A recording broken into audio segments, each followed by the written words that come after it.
when it comes to the prayers, because a lot of our prayers include Torah study.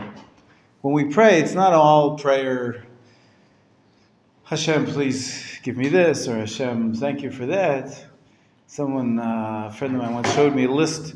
Every morning, we recite, must be 10 to 15 passages of Tehillim. It's part of our prayer service. So part of them are said as prayers. But then there's other sections where we're just quoting sections from the Torah. So essentially it's Torah study. Problem is on Tisha B'Av, you're not allowed to do Torah study because it makes you happy. So let's take a look and see what we do about that. Page 213, we're in chapter 10, section 18 of the Pnei Halakha Zmanim, the laws of Tisha B'Av. The section is called 213. Torah verses in the prayers and in the bracha of She'asali Kol Tzorki. Okay? Eov, will you read for us? Page 213. Thank you. Everybody's helping you out. 18? Yeah. 30. Most of the passages recited in the Korbanot section were included in the regular prayer service for two reasons. To substitute for the actual offering as the preparation for prayer, and so that every Jew studies a bit of Torah each day from Scripture, Mishnah, and Talmud. Consequently, on Tisha B'Av, when one may not study Torah, the question arises, may one recite these passages? Many poskim maintain that the main purpose of any part of Torah liturgy is simply to serve as a prayer. Therefore, one may recite any liturgical passages on Tisha B'Av. Sephardim as well as some Ashkenazim follow this viewpoint in practice. Others maintain that on Tisha B'Av one may recite only what he recites on a regular basis in his prayers. He should not, however, recite the passage that he does not usually recite in Korbanot. Some people recite several chapters of Tehillim every day, such that they complete the entire book every month. Some maintain that one may recite these daily chapters on Tisha B'Av after midday. Others maintain that it is better to postpone reciting these chapters until after the Tisha B'Av. One of the morning blessings in the bracha of She'asali Kol Tzorki, which expresses gratitude to God for providing us with shoes to wear. Even though one may not wear high quality shoes on Tisha B'Av and Yom Kippur, Ashkenazim and some Sephardim recite the bracha because it is a general expression of thanksgiving for the normal way of the world, not for the shoes one wear on any particular day. Moreover, one may wear low-quality shoes on these days.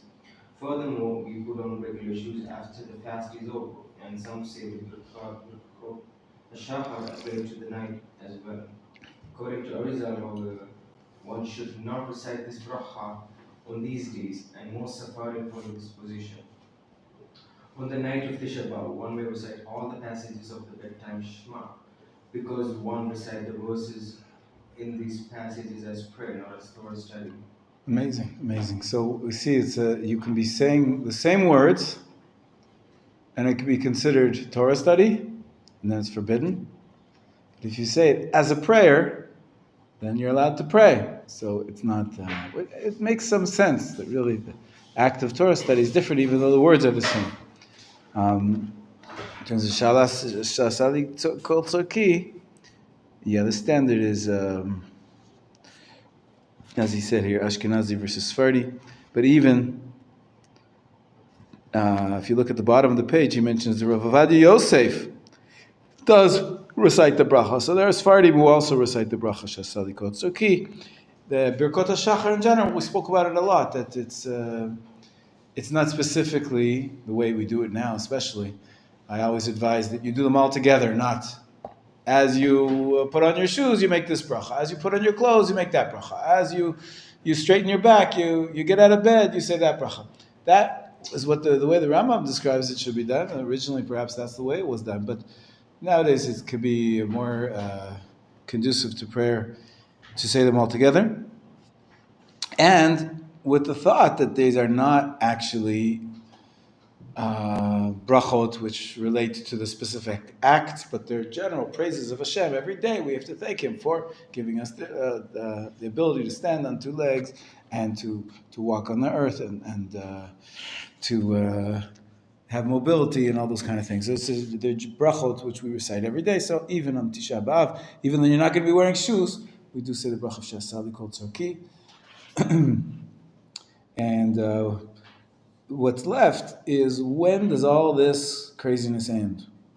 When does all these special laws and the 3 weeks we've been building up, we're getting close this afternoon already, today, the afternoon, there's some laws of Tisha B'Av that there's a debate whether or not you're allowed to study Torah, which makes you gladdens the heart. We're going to have a special morning meal in the afternoon, sitting on the floor and eating just one cooked dish, right? And round foods is the custom. Some people dish their bread into the ashes. Remember we talked about that? That's the special. Usually it's done after you have a proper meal to fill your belly.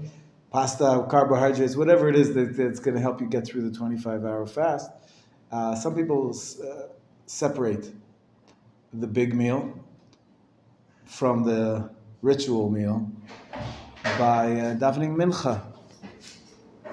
Mincha is, in many shuls, like in Tekoa where I live, they announce that mincha is going to be earlier. It's not going to be right before Eicha and Kinos, because you need to, after mincha, you have the special ritual meal. While sitting on the floor, you don't have to take your shoes off yet, but when you come for the evening services, as the sun sets, then you do take off your shoes and you're putting on whatever low-quality shoes or non-leather shoes is the standard halacha. And then you go to shul for Mariv, and Eicha, it's usually a big scene. A lot of people come, women, children. It's one of the most popular prayer services of the entire year, believe it or not. Because really that's all there is to do on Tisha B'Av. And that's the main event. We're reading Eicha, and sitting on the floor is very unique. It's different. Kids get excited by it. As I told you, I usually go to Herodium. And I sit in an ancient shul from 2,000 years ago on the floor, on the stones, that the way it was, the same Jews that saw the burning of the Beis HaMikdash, they were in that shul probably, in this fortress from the Second Temple times.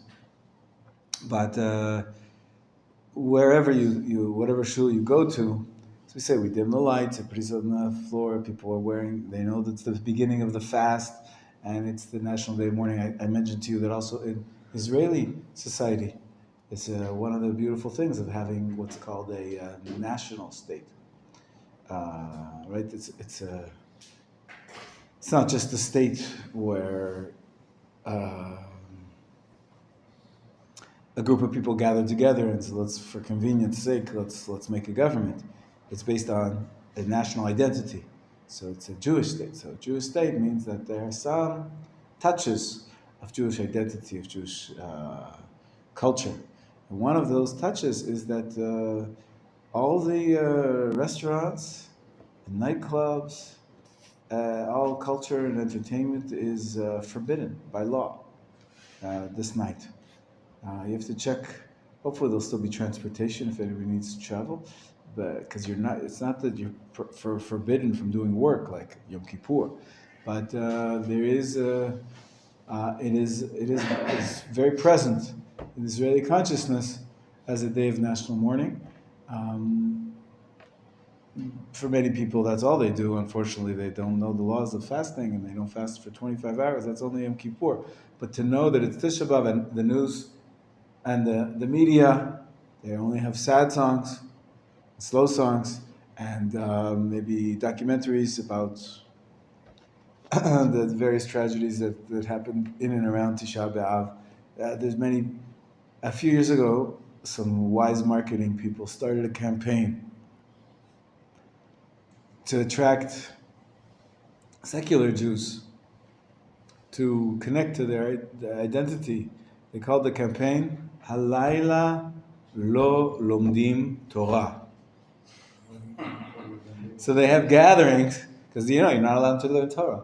And so people don't learn Torah the rest of the year. It turns out a lot of people learn more Torah on Tisha B'Av than they do the rest of the year, Because they come to these, what do they have? They have dialogues, they have panel discussions, they have popular celebrities. They're not going to put on shows, so they have them talking about their Jewish identity. And of course, there's lots of, nowadays, there's of course of debates, right versus left, and discussing the issues. And am I more Jewish? Am I more Israeli? It's a night where they have events all over the country. Many of them start with reading Megillat Eicha. Some of them even have Mariv. But in general, they're like the replacement for the nightlife, which is forbidden by law. These are public, education programming, and it's a wonderful thing. It's a wonderful thing. The better people take, deal with their Jewish identity, with their national identity. But the campaign is Halayla Lo Lomdim Torah.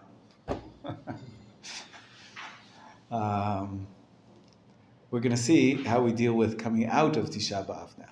Now, the truth is, I think it's not only true at night. At night, most of these campaigns, these communal gatherings, dialogues, and panels, they're aimed towards the non-religious public. It's not.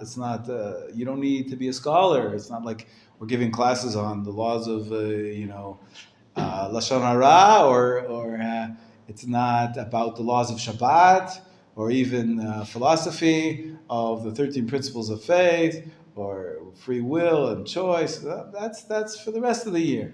It's going to be things which are more connected to our history, our culture, what's the difference between the Roman culture and the Israeli culture, etc., etc.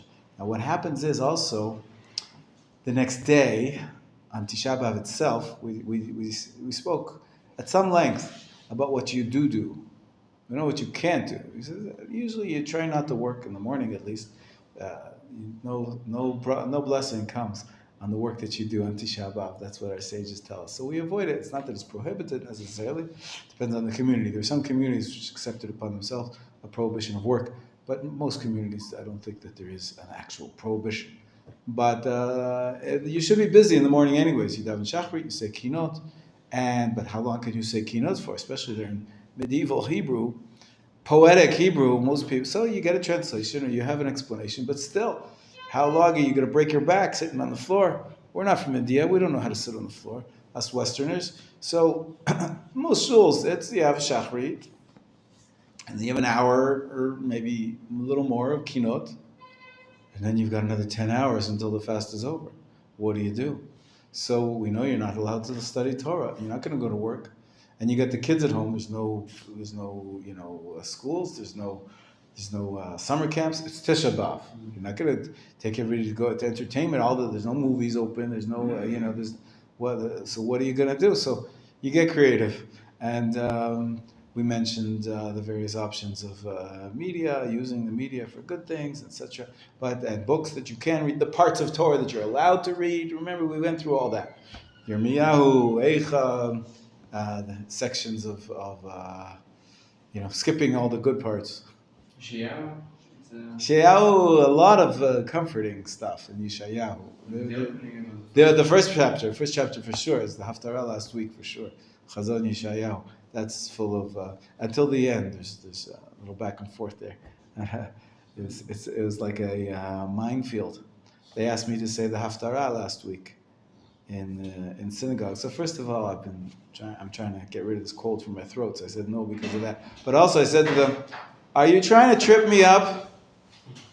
You're trying to get me into trouble because last week's Haftarah was very tricky according to the Ashkenazi custom." There is, when you read, it comes from Yeshayahu chapter 1, but at the end of it, there's a few passages of consolation, of hope. And the Ashkenazi custom is as follows. There's a special tune to which we read the Torah. There's a special tune with which we read the Haftarah. Every week, the Torah and the Haftarah have a little different sound to them. The way the same notes, it's the same cantillation notes on the page, but you sing them a little differently. Not only that, on Tisha B'Av, there's a third system of singing those same notes. It's the same cantillation notes that we read the texts, and they all have the same punctuation divisions. They're called Ta'amei Mikra. But on Tisha B'Av, we read them in a different tune, a special tune. So there's 3 special tunes. There's actually 4. There's actually 5. But the regular one for day, weekday and every week, Parshat Shavua, special one for the Haftarot. There's a special one for Eicha, for Tisha B'Av. There's also a special one for Megillat Esther, another one for the other Megillot. So there are special tunes. You have to be a real expert to be able to sing, to be the reader at all these different points in time. Most bar mitzvah boys in the regular communities who learn, some just learn how to say the bracha. To get an aliyah, you say Baruch Hu et Hashem, Borah, and then somebody else reads the Torah. But sometimes the bar mitzvah boy himself learns how to read from the Torah with the tune and sing, chant from the Torah. So mostly you teach the bar mitzvah boy the regular tune for reading from the Torah. Some people actually teach them only the Haftarah, and they never read from the Torah itself. And the Haftarah tune is different than the Torah tune. Different communities have different customs. But the tune of Eicha is different. It's a 3rd tune. So the custom is on last Shabbat, because the Chazon Yeshayahu is pretty much a prophecy of doom, of calamity, of trouble, we read it with the tune of Eicha. It's very noticeable. It's very beautiful as well. Eicha yashva vada ha'ir rabat yam hayeta ka'amana. In a few minutes we're going to open up the book of Eicha. You'll see. It's sort of like a lamenting tune. It's a very sad tune. And so in the Haftarah, whoever reads the Haftarah, he says the brachot in the regular tune of every Shabbat, but then he has to switch to a different tune for the major part of the passage. But then there's 2 verses of consolation. So he has to switch back to the happy tune, the rest of the year tune, and then there's 1 more or 2 more verses of destruction. So he has to switch back to the tune of Eicha, and then at the end it switches back to the regular tune and saying the brachot in the regular tune of every Shabbat. So I said to myself, first of all, my throat. Second of all, let the other guy do it who knows how to. It's easy for him to go back and forth. I could do it, of course, but this was the 5 a.m. minyan. I was up early this Shabbat. So I was a little early in the morning. My throat was still scratchy, and I really was nursing myself back to health. So anyways, I didn't read the Haftarah, but that's the tricky part. Anyways, Eicha. Why was I talking about this? Different parts of Torah that you can read. What do you do the rest of the day? So what happened is that people need the guidance. You can't just say, okay, 10 hours, don't learn Torah, and don't work, and don't play on your phones, and don't watch movies that are just entertainment. What are you going to do? So at least for the youth, who really don't know how to read, necessarily. They're not going to read for 5 hours. They're not going to study Holocaust studies. But even for adults, it became very, very hard. And so some rabbis started to say, listen, let's get the community together and I'll give a shiur. It's Tisha B'Av. You can't give a shiur. No. I'll give a shiur about the topics that are allowed. I'll give a shiur on Eov. I'll give a shiur on Eicha. I'll give a shiur on the Kinot. I'll give a shiur about Jewish history, about the temple. Like we said here, we have an expert on the temple and all of its construction. He's giving a presentation. So it became quite an event. More and more communities are having public Torah study, but there's lectures, there's shiurim, one after the other. Some people don't go to shiurim on any other day except for Tisha B'Av. The day you're not allowed to learn Torah, but they choose, hopefully, they choose those sections of Torah that you're allowed to. It's about doing teshuvah, which is part of fasting, as we said, the other side of the coin. One side is mourning, the other side is trying to fix our ways, trying to improve ourselves. So there's quite a range of things you can give shiurim on, and many communities have gatherings and lots of shiurim on Tisha B'Av, not only at night, but in the afternoon specifically. More so in the afternoons. We're going to see that there is a shift towards the afternoon. We mentioned a few times towards the afternoon of Tisha B'Av, there's a shift. What do we do in the afternoon and not in the morning? We already studied. Do what? Sit on the chair. Sit on the chair. Good. What else did we say that we do in the afternoon and not in the morning? Tefillin, of course. Talit and tefillin. So the truth is, some people think wrongly that you can also study Torah in the afternoon, but it's wrong. What we do have is people are giving more lectures. They should still be restrained to only those topics which are permitted. Really, it's still Tisha B'Av, but there is some measure of hope. We say the Menachem in the afternoon, according to the Ashkenazi custom, only in the afternoon, because we're praying for consolation. Before that, we're in the middle of the morning. We're not really asking for consolation. A few phrases here and there in the Kinot that we actually pray for consolation, but primarily we're just expressing our pain, expressing our mourning in the main part of Tisha B'Av. Towards the afternoon, we're already looking towards the future a little bit, and there's some easing of the restrictions. Don't go overboard. You're allowed to sit on a chair because it was never really prohibited in the first place, but it was the custom. So our custom is only up until Chatzot or up until Mincha, according to the Sephardic tradition. Whatever it is, there is some relaxation, and we do put on our tefillin because it's a mitzvah. You have to. And what else do we do in the afternoon? What else do we do in the afternoon? So we have to complete all the prayers that we missed in the morning. Other things we missed in the morning, like together with the Talit and Tefillin, usually we didn't say the Shir Shel Yom, the song of the day, and Pitum HaKtoret also some people don't say because you go straight into the Kinot, and then you don't really complete the rest of it. So there is and there's a Torah reading we're going to see in the afternoon at Mincha. There's another Torah, like every fast day there's Torah reading at Mincha. The other relaxations are that you're allowed to prepare food. We actually mentioned that, right? Because you need to eat soon. So you're allowed to cut the salad, whatever it is. This is a beautiful custom. I can't remember if it was mentioned already.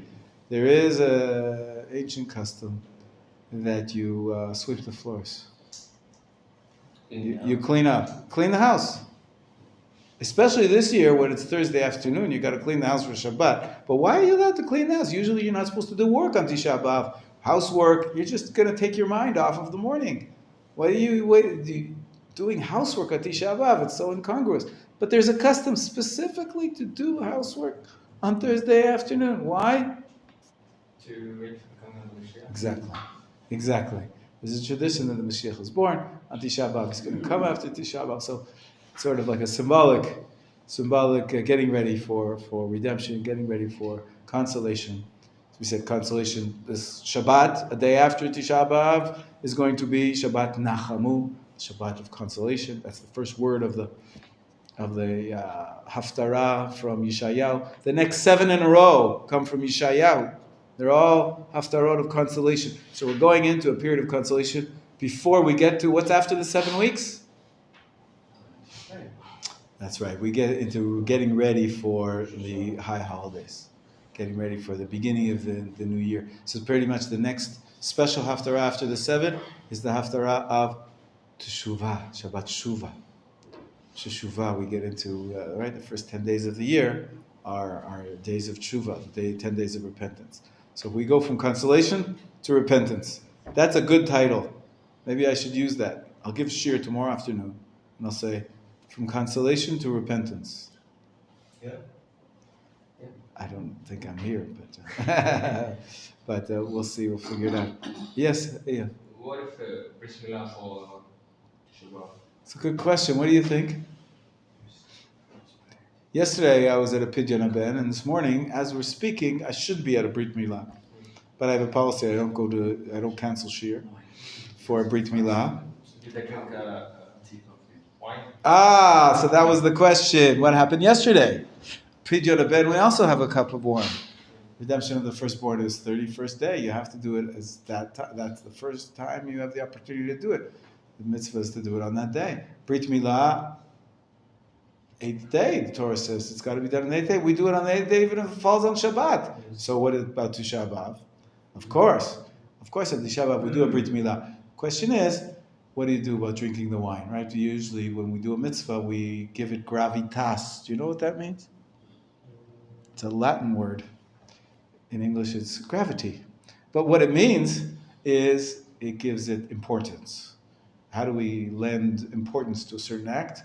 We make a bracha on a cup of wine. Wine is a special food, special drink that is used for ritual things like kiddush. Every Shabbat, we make Shabbat special by pronouncing it on a cup of wine. And at a wedding, we take a cup of wine. What are we trying to get drunk right away? Baruch Hashem. In the next 5 weeks, I think I have 5 weddings, Baruch Hashem. The period after Tisha B'Av, summertime, before it gets too cold in the winter. So this is the season of weddings. Every wedding, you make a bracha, bar pregafen. So at a Brit Milah, we bar pregafen. Pidyon ben, bar pregafen. It's the 9 days. Yesterday, so the Kohen was there. Turned out he was the Rosh Yeshiva, and he said, usually I make the Kohen makes the bar pregafen, but in this case, giving it to the father. Because the father is doing a special mitzvah, he's allowed. Same thing with the Brit Milah. If you have a Brit Milah in the 90s, you have a cup of wine. Some people allowed, I don't know what you did on Motzei Shabbat. Did you make Havdalah? Yes. And what did you use? Wine or grape juice? Grape juice. So 9 days. Shabbat you're allowed to have wine, but what about Motzei Shabbat? Shabbat's over. Give it to the children. Good. So some people say you shouldn't drink it yourself because it's 9 days. Give it to the children. Others people say, it's an extension of Shabbat, really. It's just that you're doing it to honor the Shabbat. Right. But I play it safe. I'm very machmir. Wow. What did I do? Get to the cake? No. So I'm very machmir. Use whiskey. That's it. I used beer, actually. Or I used rum. We didn't have any beer. I had some rum on the rocks. I like to make Havdalah on different drinks. Tea is not alcoholic, so it's a little bit less preferred. It has to be a drink which is an important drink. It's a drink which is served to dignitaries, to important people. Tea is very important, I agree. I mean, not this tea, but Indian tea with the milk kind of it. It's very important. You're right. Many poskim allow you to make Havdalah on any drink which you would serve to a dignitary, even if it's not alcoholic. There are some poskim that say it really should be alcoholic, that gives it more importance. But so I'm machmir, I'm very machmir. And I make my Havdalah on beer or some kind of alcoholic drink. I could do it on wine or grape juice, but this Saturday night I was really justified because it makes a problem having it on grape juice. I didn't have any little kids at home. I was just having a quiet Shabbat with my wife. So I had my drink. But getting back to the issue of coming out of Tisha B'Av, when do the laws lift? When do the restrictions lift? We see there's a little bit of a process of the Tisha B'Av in the afternoon. By Chatzot already you can sit on a chair. Some rabbis, I was starting to say that there's a custom to have like public lectures, and really they should stick to the topic and stick to permitted parts of Torah. I've seen in some communities they sort of expand the permission, and there's actually quite Torah scholarship being given over. It's not correct. It should be only the Torah which is permitted on Tisha B'Av. But it's towards the afternoon. Some people are a little more lenient on that, and they give Torah lectures even if it's not purely, motivational, or it's not purely sad, or not purely connected to the morning. But ideally, it should be in the theme of Tisha B'Av at least. And then we put on a tefillin. We're already thinking of the future. Our stomachs are grumbling. What do we do on Tisha B'Av? We go to Daven Ma'ariv at what time? 8:10. 8:10. Why? What's that called in Hebrew? Tzeit Ha Kochavi, the going out of the stars. Right, Yitzia, let's say, Tzeit HaKochavi, stars coming out about 10 after 8, Dav Mariv, and then what? You go home and eat. You don't have to make Havdalah because there was no prohibition of work. Just go home and eat. Maybe some people will brush their teeth first because they didn't brush their teeth in the morning. We didn't wash our face. We didn't wash our hands either. Some people have the custom to wait until it's dark and then you have to wash your hands before prayers. Tisha B'Av we don't. But now it's not Tisha B'Av anymore, so they wash their hands before Mariv. It's a nice chumrah. Sometimes I do that if I remember. But in any case, after Mariv, wash up, freshen yourself up. That's the question. That's the question. Do all of the restrictions lift in an instant? No. Meat and wine is forbidden even the night after. And we're going to see there's some other things that the restrictions remain even until the 10th day of Av. Till midday. Some things even till the end of the 10th of Av. What? I thought it was party time. It's time for consolation. As soon as Tisha B'Av is over. Not so fast. There's actually, we're going to see it inside now, but one other ritual that we do, other than brush our teeth and eat. Listen to music. And also not until the 10th. We're going to talk about it. There's one other ritual that we do, because we didn't do it on Saturday night. We should have, but the custom is we don't. What ritual do we do on Saturday nights sometimes?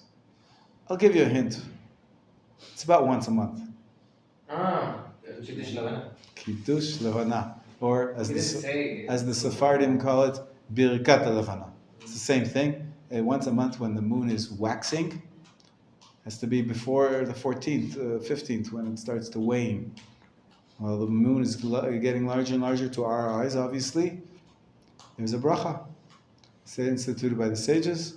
Anytime before the 14th and a half, till while the moon is still waxing, you can say that bracha. Common custom is we always do it on Motzei Shabbat. Why do we do it on Motzei Shabbat? It could be, there's a debate whether you wait after the first 3 days of the month or after the first 7 days of the month, just to make sure that it's actually the moon, you're not confusing it. On a cloudy day in the winter, you could see how it might be confusing, it might be, but Sephardim or Machmer, they wait until the 7th day, and so you only have a short window, 7 to 14, in order to say. But at Ashkenazim, it's from day 3 in the month until day 14th. It's a larger one. Custom is to do it on Motzei Shabbat. That falls within that window. Why? Yefeh. You want to give respect to the bracha, and so you're dressed nicely for Shabbat anyways, so we sort of ride the wave, and we say it on Motzei Shabbat. And that's beautiful because also Motzei Shabbat, Yidav Mariv, you're not rushing, hopefully, to go out and party necessarily Motzei Shabbat. You've eaten Suda Shlishit, and you're going to eat Malav and Malka afterwards. And fine, you'll go home, you'll make Havdalah, but so you can enjoy and say the bracha with a peace of mind. The problem is, what about Tisha B'Av? Custom is we wait to say this bracha because it's such a joyous bracha. It's only once a month. We want to have our finest on. Motzei Shabbat would have been great. The custom is to wait until after Tisha B'Av because it's the 9 days. We don't want to be celebrating having such a festive bracha during the 9 days, so we wait until after the 9th of Av. You still have the 10th, the 11th, the 12th, the 13th, the 14th. This week, this year, you could do it on Motzei Shabbat after Tisha B'Av. You could do it on Motzei Shabbat. It's the 11th of Av. It's fine. But the custom has been for many generations already that we do Kiddush Levana of Av right after Mariv. Now it's a little on Tisha B'Av, right, at the 10th of Av. It's a little bit incongruous because we're not wearing our finest clothing. On Tisha B'Av, we dress down. We're wearing our regular weekday clothing, and even worse, it's a morning clothing. Not really festive, and we're tired, and we're sweaty, usually, and we're hungry.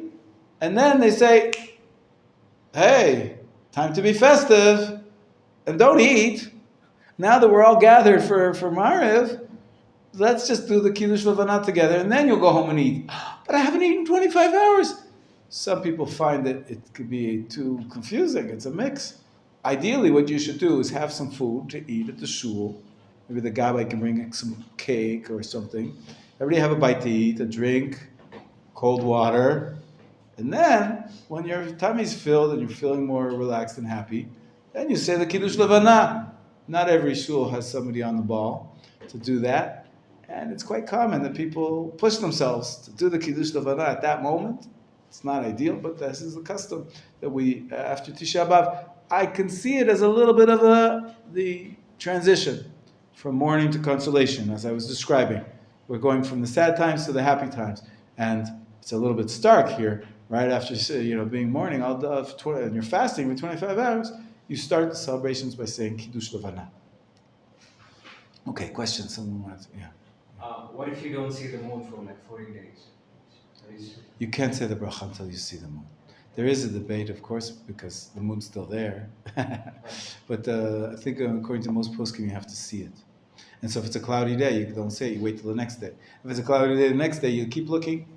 Can't say it. You wait and wait. Sometimes in the winter you miss the bracha because it's cloudy for those 14 days. It's a short window, and you could have a storm, cloud cover for 14 days. It does happen. So that's why this debate between Ashkenazim and Sephardim is a little important. If you have only 1 week a window from 7th to the 14th, you could miss it more often. The Ashkenazi custom is better. Because really, nowadays we know that it's the moon. We know what date it is. We have a calendar. We know, astronomically that the moon is waxing. So from day 3, I think that it's best to make sure if it's the winter, if in the summertime, what are the chances that you'll have, in Israel at least, what are the chances you'll have cloud cover? Outside Israel and the other places in North America, in Europe, you could have lots of rain and clouds, even in the summertime. So, but I'm talking about it from an Israeli perspective. It's very rare that you have cloud cover for a whole week in the middle of the summer, even for 1 day. Sometimes there's no clouds for months on end. So there's very little chance of missing it. So it doesn't make so much of a difference. Is it a mitzvah from the Torah? It's a good question. Some consider it that, although it's hard to imagine.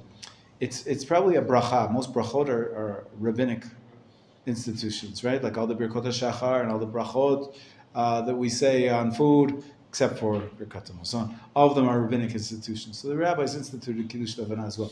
It's based on the idea that it reminds us a little bit about the witnesses who would look for the new moon on day 1, or before day 1 even, and then they would have to go to Jerusalem to testify before the high court so that they could set the new month and set the calendar based on the eyewitnesses. It reminds us, we go outside, we look for the moon, but it's not the same thing. It's not the same mitzvah. Obviously, we already have our calendar based on the calculations, and based on the tradition, continuing on the tradition of Hillel Messiah, who set the calendar for 1,000 years.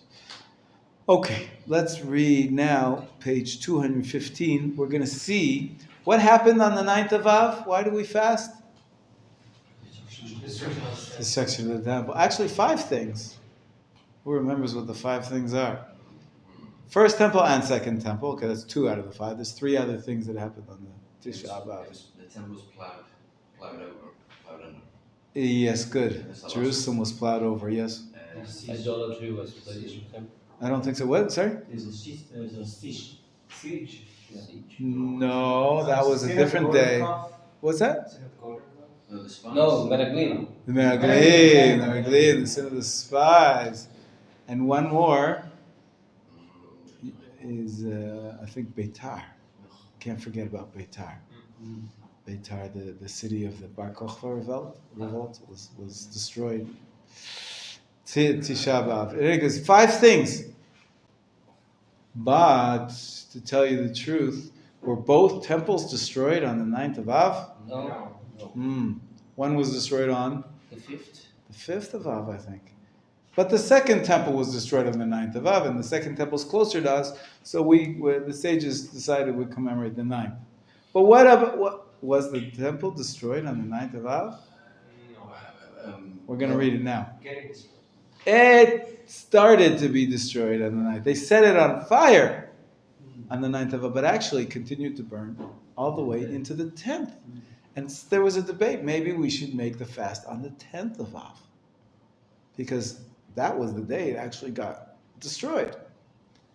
And so what do? We fast on the 9th. But some customs of mourning remain into the 10th. There are some pious people, I've never met any of them. I've been in the business for quite a while. Never met anybody. But maybe I heard that there's some people that fast for 2 days straight. Could be dangerous. I don't know.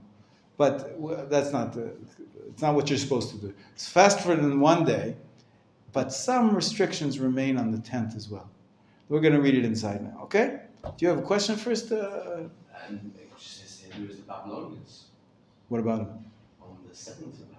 7th. Ah, you said 5th. It's actually the 7th. Well, no, they conquered the temple, but they destroyed it on the 9th. Ah, so let's read it inside. So Shmuel, read for us page 215. That's section 19 in chapter 10. The laws of the 10th of Av. The Babylonians conquered the temple on the 7th of Av and set it ablaze toward the evening of the 9th of night, and it continued burning throughout the 10th. Rabbi Yochanan commented. Ah, it's the Babylonians. I was okay. Go ahead. Yeah.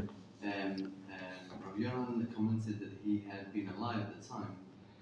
Had he been alive at the time, he would have established a fast on the 10th of Av, because most of the temple burned on that day. Some Amoraim adopted a stringency to fast on both the 9th and the 10th of Av. However, the prophets and the sages established a fast on the 9th of Av, because the beginning of the calamity is more severe than its continuation, and the calamity of the temple's destruction began on the 9th. 9th of Av, Ta'anit 29a, and Ta'anit 46. Nonetheless, since the majority of the temple should be burned on the 10th of Av, Jewish people refrained from eating meat and drinking wine on that day. The whole day, according to the Sephardic custom, until midday, according to the Ashkenazi custom. Aha. Okay. So we have the distinction right here between Sephardim and Ashkenazi. No meat and wine on all day of Friday. Who's going to eat meat and wine on Erev Shabbos anyways? But you could. It's a big difference if you're having a party or something. But anyways, Friday afternoon, you're not supposed to eat too much so that you're hungry for Shabbat. But the Ashkenazi custom is, I know people who every Friday when they're cooking for Shabbat, they have a glass of wine. Helps you cook. Not only do they taste the food, but they have a glass of wine.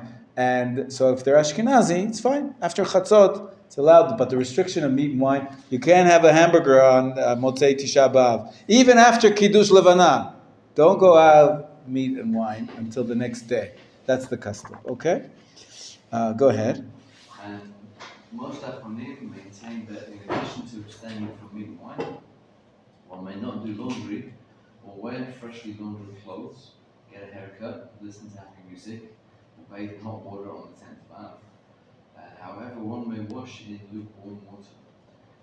Some rule leniently, maintaining that one must only abstain from meat and wine, but may bathe, get a haircut, and do laundry without restriction.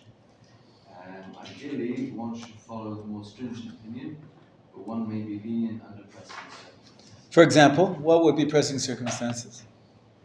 In other words, basically, you're not supposed to take a hot bath or a hot shower on Motzei Tisha B'Av. You haven't had a proper shower in a week. I'm dying to get a nice hot bath, but I can't, according to be stringent.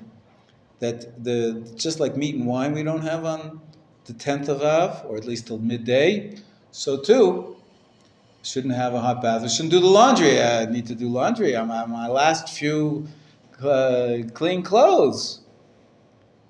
You really should not do laundry either until midday on the 10th. The restrictions of the 9 days are really for 9.5 days for Ashkenazim and 10 days for Sephardim. Well, Sephardim don't really start on the 1st of Av, except for meat and wine.